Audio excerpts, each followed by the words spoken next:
guys, I've been working on a sweater. Let me move my keyboard here.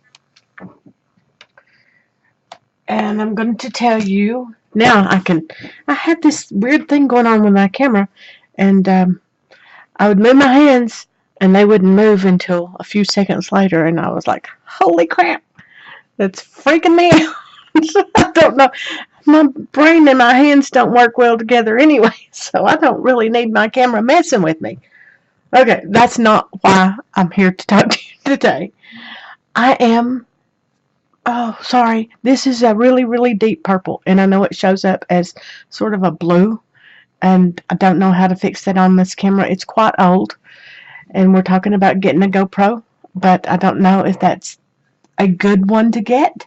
So if you have any experience with a good camera for this, then let me know, and we'll maybe try it.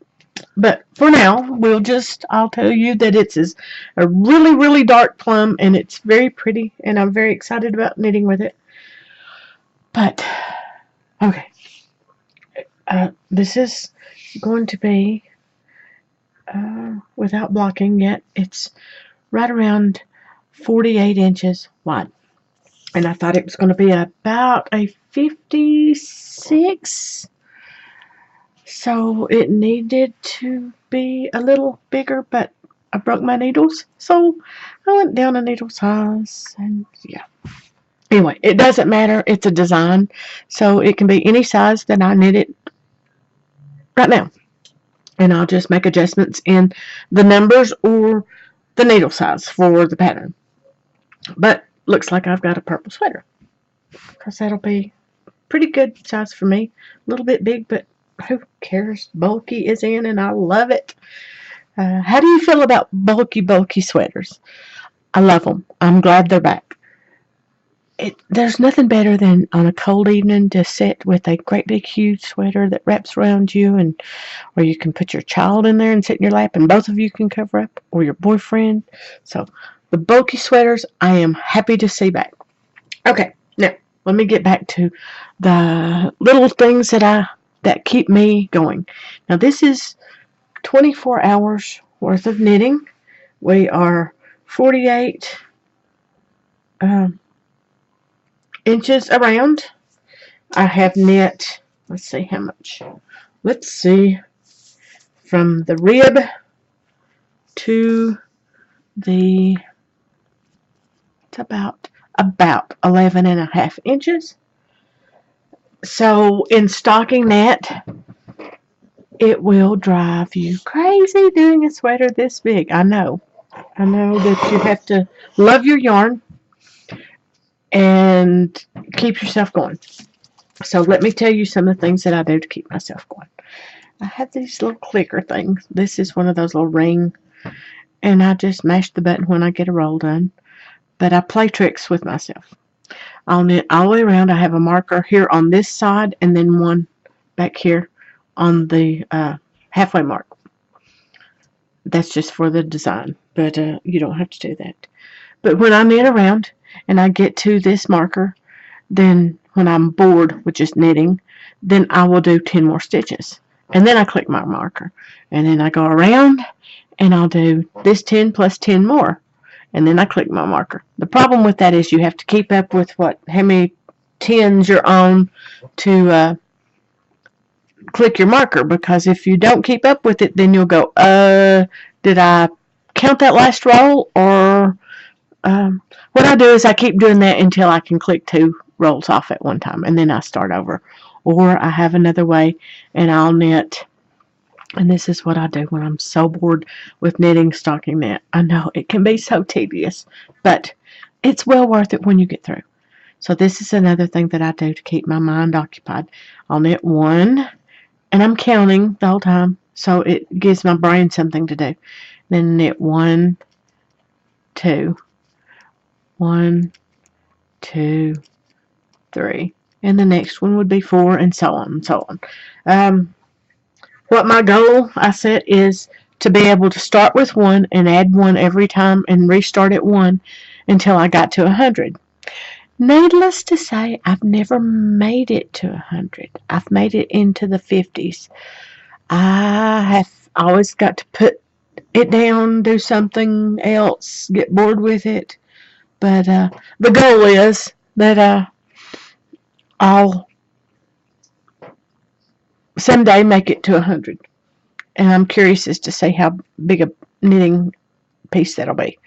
But 100. Oh, where's my... There it is.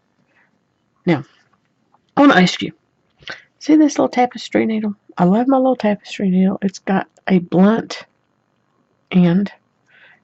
I don't know where I got it. I've only got one left. And I am always afraid I'm going to lose this because it's my go-to needle. I have those plastic ones, but I hate those. They're so flimsy.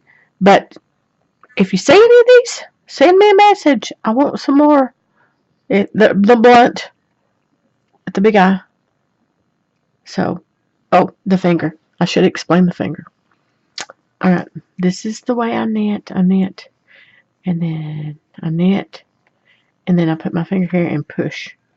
Knit and push. So, with that being said, I worked on the sweater. I didn't knit for 24 hours straight, but I was up 24 hours, and every time I had a chance, I picked up the needle, my knitting needles, and worked on my sweater. So, after about 24 hours of all this knitting here, this was all done in that one time frame.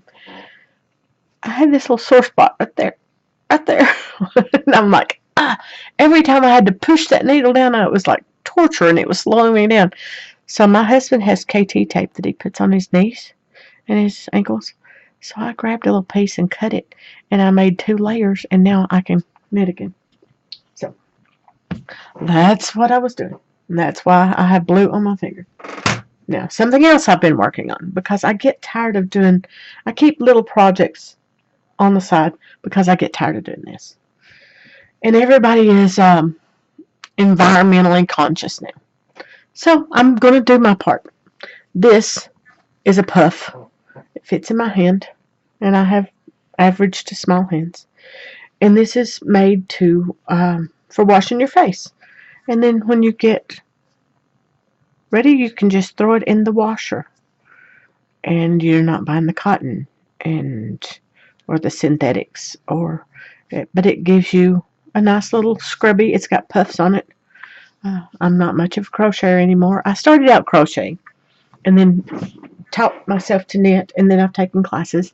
So I love my knitting, but the crochet is slow now, and I used to be so fast. I could crochet a sweater in an evening. As a matter of fact, when I was pregnant with my son and I couldn't do my regular job because it was around paint, I would crochet a sweater, and I would go to the video store. That's when we had the VHS. So I'm old. And I would wear this sweater in. Well, the girls there got to asking me, where are you getting your sweaters? And I said, I make them. So every night I would crochet a sweater. The next day I would go to the video store. It was just a few blocks from our house.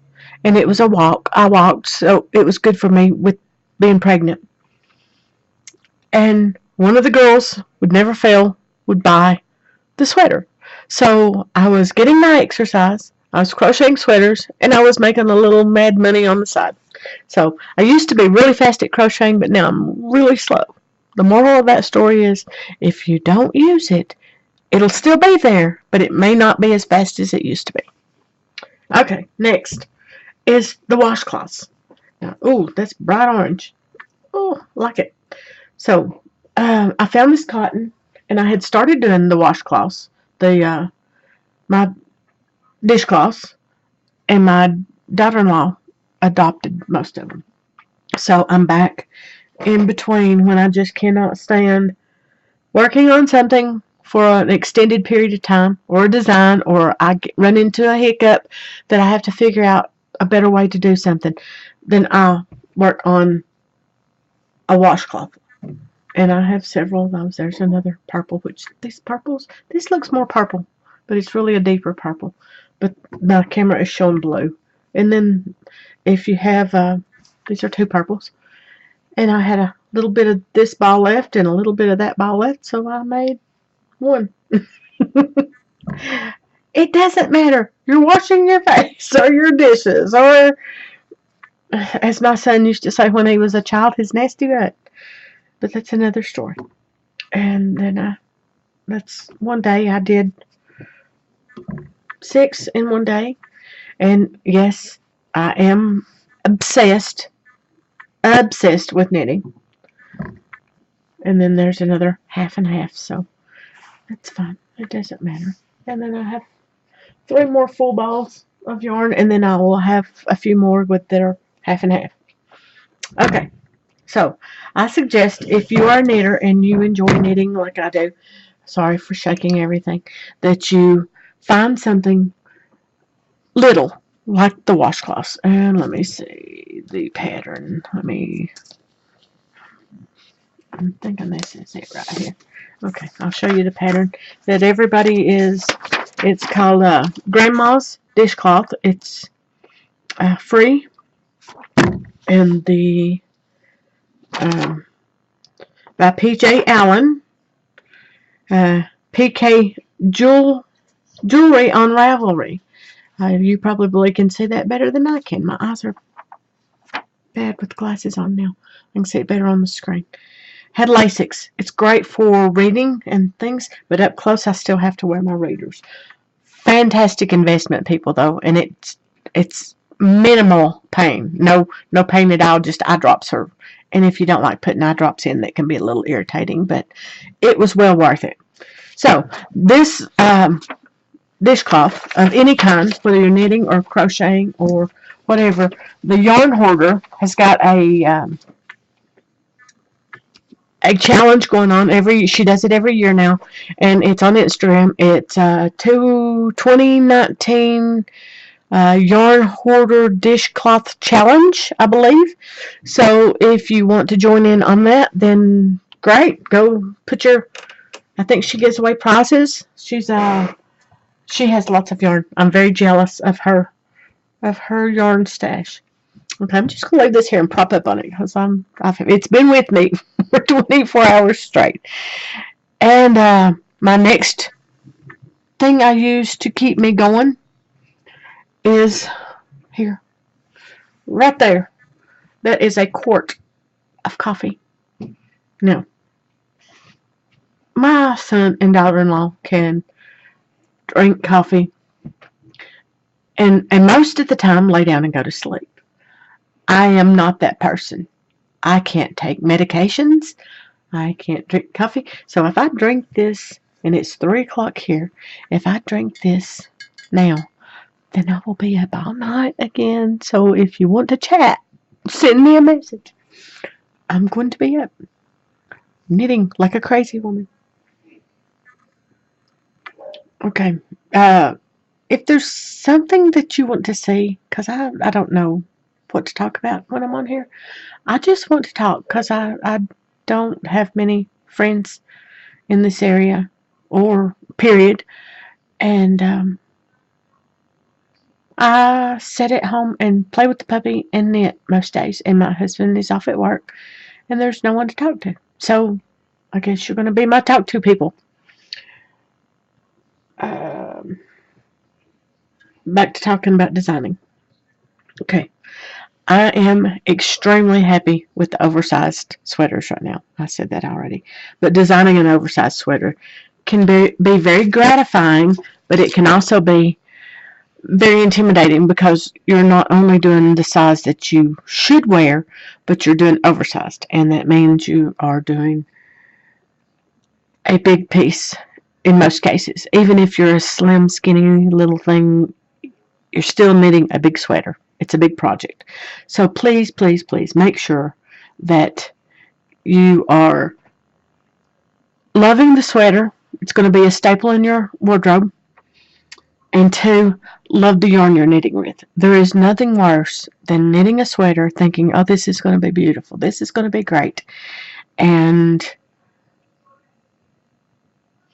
when you get to the end of that sweater, you hate it so badly that you're willing to throw it away or give it away, or it's in the bottom of a drawer or at the back of your closet, and you hate it because you didn't really, really love the yarn to begin with.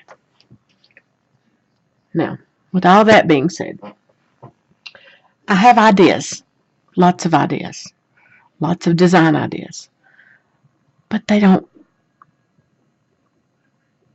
can't knit and design at the same time. I get ideas while I'm knitting, but I can't actually write anything down.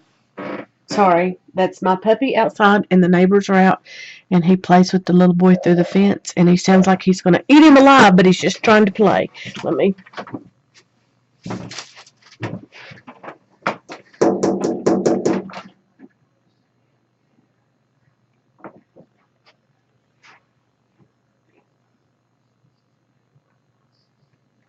Okay, maybe he'll come in. He is a handful. He hates motorcycles, so if the neighbors come in on their motorcycles, which they just left, he will be acting like a complete raving lunatic. I've never had a dog that hated motorcycles. Just the sound. We can be in the truck going to town, and there'll be a motorcycle parked in the parking lot, and he goes berserk. I don't know if something scared him when he was a baby before we got him, or I have no idea. We've tried to show him motorcycles are not bad. We've let him get up close to them, not where he would hurt one, but it's just the sound. I don't know. And the motorcycle instructor we talked to said that some dogs just never accept the sound, and they get very violently crazy. And I have a crazy one. So if you hear him, I'll apologize ahead of time because he is crazy. Okay. Now, I'm going to show you a collar that is going on this purple sweater. So, it will be all in the same color. This one I did, it's a different color just to see how the collar was going to lay. And the collar, when you are, now, okay, it is almost knit like a shawl collar without the abundance. So it stands up in the back, nicely at the back of your neck, like almost to your hairline. And then the collar comes on and down, and you can put your button band on. I did not put buttons on this one because I'm not sure. When I started out making this, I wanted it to be an oversized child's sweater. And when I sit downstairs, I knit and watch television, which could be a bad thing. But it's, goodness. If I said 1,000 times in this video, I've said it once. So, this is a knot stitch. It's very simple. It looks complicated, but it's very simple. And I thought, well, I'll make a little person sweater, a child sweater. It ended up being, let's see, to be honest, I think it's around, right around 30 inches wide. Well, the bands will fit over more in the arms. So, yes, right around 30 inches. That's pretty big for a kid. So when I put it on my mannequin, it looked like an adult crop top. So now I have a dilemma to make it as a vest crop top like thing, or to go ahead and put the arms in it and make it a child's sweater. So give me your ideas. Now it's in limbo because I don't know what to do with it. But I love this collar so much. When it's on the mannequin, it's very cute. It lays something like that. It'll be on the back of your neck. And it was easy to see in it's on my Ravelry page and my Instagram. And both of those are under Woolly Cricket. So if you want to see it on the mannequin, it's there. But when I saw this, I went, I really, really like this neckline. And then the purple sweater started. And it's going to have this neckline. Oh, ouch.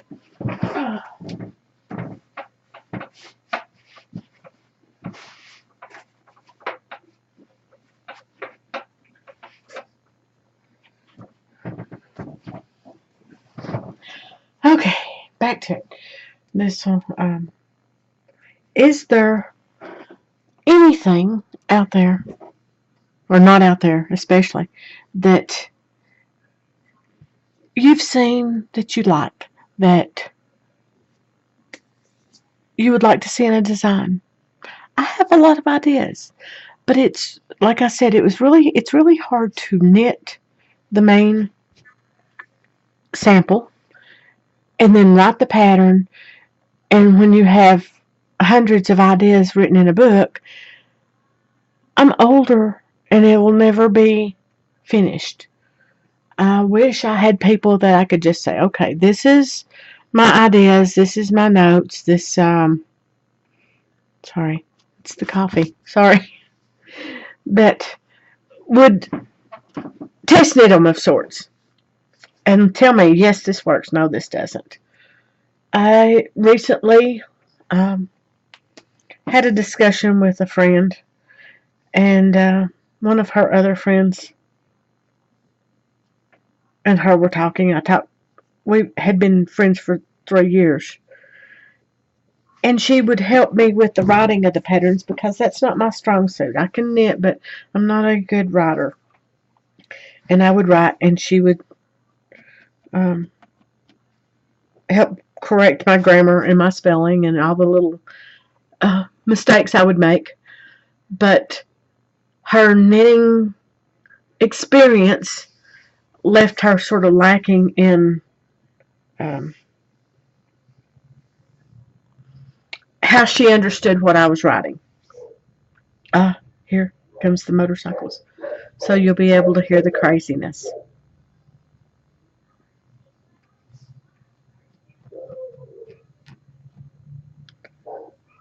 And I never said anything to her about, well, it's hard for me to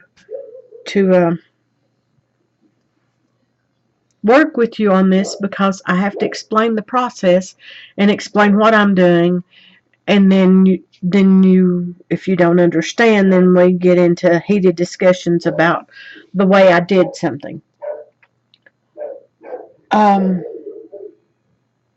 But it wasn't wrong or right. Her way wasn't always wrong, and mine wasn't always right, and the other way around. Sometimes she had good ideas, and it would be an easier or better way to do something.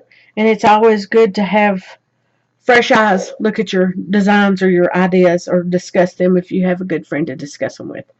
The problem is her and a acquaintance, she calls her acquaintance, were discussing me and my process of knitting and how I design. And her friend designs socks, primarily socks. Well, when I looked at her page, it was only socks. And the comment was, I wouldn't let her help me design anything because she's stupid. And that's because I don't design the way she designs. And I don't know if you've ever had anybody say ugly things like that, but it sort of knocks your confidence. And I'm not a very confident person anyway. So it hurt, and I shut down. I don't want to see you guys shut down.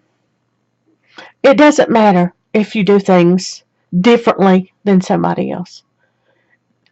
If you're happy with it, then the heck with what they think. It's their opinion. Maybe they're just miserable. But I was watching a video on the Fruity Knitting podcast, and Martin Story was on there. And I don't know if you're familiar with Martin Story or not, but he is a famous designer. He does designs for Rowan. He has multiple avenues. He is a Phenomenal designer. And Martin has a box. And he was talking about to Andrea about the box and how he designs. And he takes an idea and he knits a swatch. He doesn't always knit a full sweater or a full whatever, but he knits an area. And if the numbers don't exactly work out like he thought, or the area he's testing doesn't work out exactly like he thought, if he has time, he reworks it. If not, he puts a note on it and puts it in this box for a later date to rework with the idea. If the graft or the color work doesn't exactly work out, or he doesn't like that type of yarn, he puts it in the box because it might work for a design later on down the road. This is what he calls his idea box. And in a sense, that's what I do, except I do mostly garments. I'm not a big swatch person. Like I swatch for the stitch count, but I'm not good at swatching for like the neck.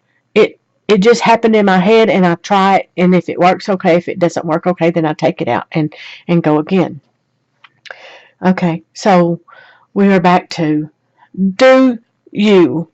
It does not matter if people don't approve. If they think you're silly for eating cake, then eat cake. If they want to eat a salad, then they can eat a salad. If you're short or tall or fat, skinny, it doesn't matter. Don't let anybody tell you not to do you. Now, the problem I had was when my friend, which we called ourselves sisters, we had talked every day for 3 years. She made no comment to this lady that was trashing me. Really hurt. I did not expect her to get into an argument with this lady. But it would have been nice if she would have just said, well, everybody designs differently. And I had just recently helped her write up 2 patterns that she wanted me to carry, and I thought, these are your ideas. You need to start your own line, and you're very rambunctious, a very aggressive knitter, so start your line. So I helped her set all that up and helped her write her 2 patterns. And she's now a designer, and I'm very proud and happy for her. But I don't know how I feel about having someone call themselves my sister if they can't at least say something to someone that's trashing you. Where I'm from, you don't let people talk trash about your family and your friends. You may not have to get into a fist fight with them, but you can at least say something that's not appropriate. And if you can't be nice when we're having a conversation, then maybe we shouldn't talk. So I guess I've not spoke to her in a month now.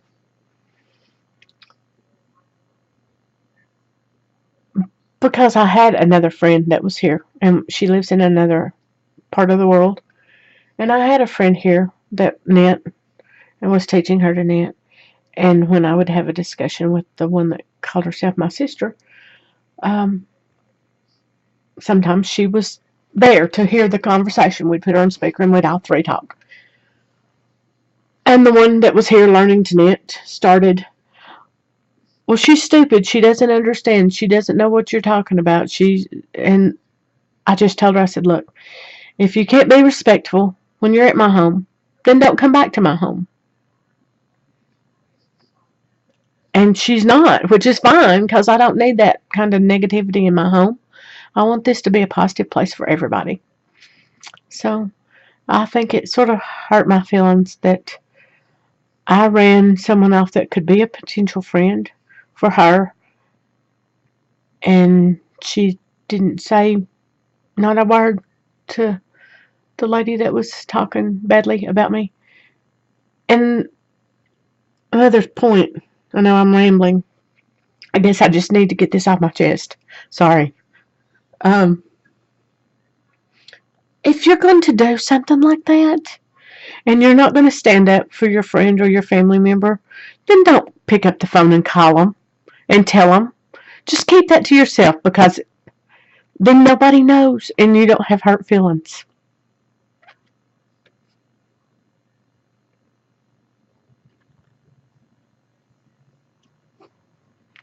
Okay, enough of that. I'm going to cry. And I've cried enough over that. It wasn't worth it in the first place. So, okay. So, please, send me your ideas. And I'd love to hear from you. Like I said, I'm just here with my knitting and my dog. And my husband works a lot, so I'm here alone a lot. It's nice to talk to you guys. And when I get something with a little more content, or when we get a little further along on this, I will share that with you. But it was nice to have somebody to talk to. I'll talk to you guys later. Have a great week. And remember, don't let anybody make you feel bad. Do you? You're worth it. You're always worth it.